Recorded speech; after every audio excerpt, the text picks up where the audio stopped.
Hello everyone, welcome back to my channel. और कैसे हो आप सभी। तो आज है कार्तिक मास की पूर्णिमा और आज हमारे उज्जैन में शिप्रा नदी है, मतलब एकमात्र नदी है शिप्रा नदी। तो उसके तट पर मेला लगता है रात में, और दिन में है ना शिप्रा नदी पर आसपास के जितने भी गांव के लोग हैं ना, वो सुबह स्नान करते हैं, पूजा पाठ करते हैं। तो इसलिए इस एरिया में है ना इतना ज़्यादा आपको रश दिख रहा है, इतनी भीड़ दिख रही है। तो ये मेला 1 महीने के लिए रहता है।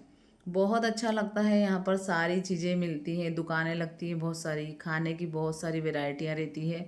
तो 1 महीने के लिए बहुत अच्छा है कि हम यहाँ पर घूम सकते हैं, आ सकते हैं। तो उसके बाद फिर हम चले गए थे घर। फिर घर पे जाके मैंने बात की, मैंने कहा हम भी चलते हैं, क्योंकि आज का एक ही दिन ऐसा रहता है कि जब शिप्रा नदी पर दिए छोड़े जाते हैं पूर्णिमा वाले दिन, और फिर उसी दिन से 1 महीने के लिए स्टार्ट हो जाता है मेला। पर दिए छोड़ने का आज का ही दिन रहता है। तो फिर मैंने घर में बात करी और हमको जाना था अब नदी पर। और ये देखो, ये मैंने सूट मंगवाया था मीशो से। आपको इसलिए बता रही हूँ क्योंकि बहुत अच्छा निकला, 350 का ही था बस। इसका कपड़ा बहुत अच्छा है, तो आप भी खरीद ना हो तो मतलब खरीद सकते हो, इसलिए आपको बता रही थी। तो ये देखिए, ये रास्ता है, मतलब नदी पे जाने का, मेला जाने का भी यही रास्ता है। नदी से ही 2 मिनट की दूरी पे ही एक छोटी पुलिया है, उसी से मेला का रास्ता था। परंतु अभी कुंभ का मेला भी आने वाला है 2 साल बाद। तो उज्जैन में जोरों शोरों से तैयारी चल रही है कुंभ के मेले की। तो ये वाली जो छोटी पुलिया है ना, इसे बंद कर दिया गया है, और छोटी बड़ी पुलिया से लोग मेला देखने जा रहे थे।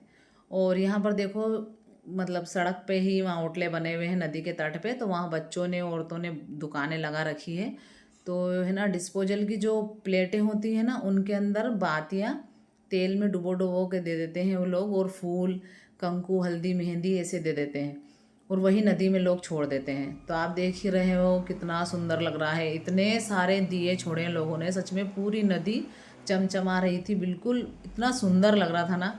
तो हमने भी एक डिस्पोजल थाली ली, उसके बाद दिए जलाए, नदी में दिए छोड़े, माता रानी की आरती करी, शिप्रा माता की। और सच में यदि आप उज्जैन को हो तो आपको पता ही होगा कि ये मेला कितना अच्छा लगता है। और आज के दिन, पूर्णिमा वाले दिन दिए छोड़ते हैं तो भी मतलब इतना सुंदर व्यू दिखता है नदी का, बहुत अच्छा लगता है। आसपास के गांव के भी होंगे तो आपको पता होगा। और आप यहाँ देखो कितना सुंदर लग रहा है नदी पर, बहुत अच्छा लग रहा था।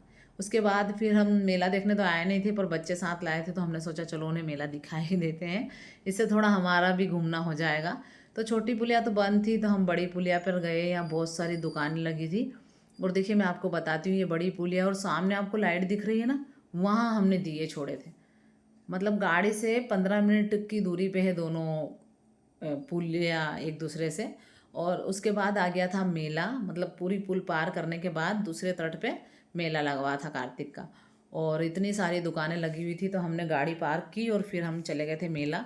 तो चलिए अब आपको मेले में वो एरिया दिखाती हूँ जितने में मैं घूमी हूँ। पूरा तो मेरा घूमा नहीं था, क्योंकि थोड़ी रात हो गई थी, तो हमें घर भी आना था, फिर बच्चे भी छोटे हैं, नदी के कारण ठंड भी बहुत लगती है वहाँ पर। तो यहाँ देखिए इतने सारे झूले थे, और सच में इतना अच्छा लगता है ना। हम तो छोटे थे ना, तो हमारा घर भी मेले के पास में ही पड़ता था। अब तो काफ़ी दूर है, तो बहुत आते थे, महीने भर में तो कितनी बार आ जाते थे, पर अब आना होता नहीं है। तो यहाँ फिर हमने बच्चों को झूला झुलाया, थोड़ा बहुत उनको खिलाया, थोड़ा बहुत सामान लिया। मतलब बहुत सारी दुकानें थी, पर सच बताऊँ ना, घूमे ही नहीं। थोड़ा बहुत सामान लिया और फिर घर के लिए हम निकल गए थे। सामान क्या लिया मैं आगे आपको वीडियो में ज़रूर बताऊंगी। तो यदि आप उज्जैन के हो या गांव के हो तो आपको तो पता ही होगा, पर यदि बाहर के हो तो अभी 1 महीना मेला रहेगा। आप ज़रूर उज्जैन आना और हमारे यहाँ का मेला देखना, बहुत अच्छा लगता है। और जो लोग लेट हो जाते हैं ना, वो यहाँ पर मेला प्रांगण में रुक भी जाते हैं, आसपास के गाँव वाले सुबह निकल जाते हैं। मेरा ये वीडियो आपको कैसा लगा, please like share and subscribe my channel. फिर मिलती हूँ आपसे, तब तक के लिए बाय बाय फ्रेंड्स।